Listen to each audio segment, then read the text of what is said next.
Grade 11 အောင်ပြီး Grade 12တက်မဲ့သူတွေအားလုံးပဲဒီဗီဒီယိုကြည့်ပါ။လာမယ့် Grade 12မှာဂုဏ်တုတွေအများကြီးနဲ့ထွက်အောင်လို့ဆိုပြီးအခုလိုနေရာဒီကလေးကG12စာအုပ်တွေကိုစုနေတဲ့သူတွေပေါ့နော်။တကယ်တော့အစာအုပ်တွေကိုကြက်ဖြစ်လားပေါ့ What? ကျွန်တော်တကယ်ကြက်ပါတယ်။ Senior ကိုရီစီကနေမေကုန်းတွေတောင်းစာအုပ်တွေငှားပြီးတော့ပါမယ်တင်တဲ့ပုံတွေကိုကြက်ထားပါတယ်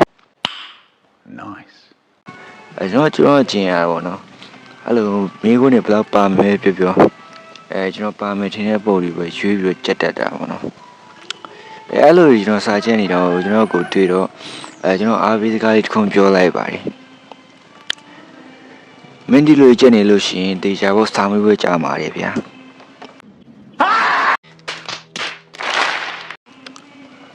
ဘာလို့လဲမေးတော့Grade 12မှာပေါ့နော်အဲ့လိုပုံတွေကို try ပြီးကြက်လို့မရဘူးရှိတဲ့မေးခွန်းမှန်သမျှကိုကြက်ရမယ်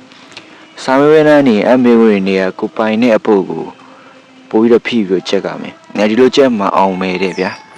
ကိုကဂုံတူးတွေမှန်နေတဲ့လူဆိုလို့ရှိရင်အခုလိုချိန်နဲ့ကိုမပိုင်ဦးထင်တဲ့ပါတာတွေပေါ့နော်ဥပမာတင်ချလိုမျိုးတွက်ကမဲ့စာရီကိုကူးချိန်နဲ့အဲ့လိုစာရီကိုကြိုကြည့်ထားပါနောက်ကျက်စာရီဆိုလို့ရှိရင်လည်းကျက်လို့ရတဲ့ဘာသာရေးဆိုလို့ရှိရင်လည်းကြိုကျက်ထားပါလို့ပဲrecommend ပေးချင်ပါတယ်ခင်ဗျာ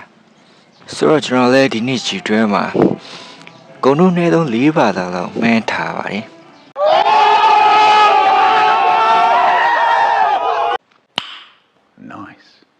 အခုဒီဗီဒီယိုကြည့်နေတဲ့ငွေချင်းတွေလည်းပေါ့နော်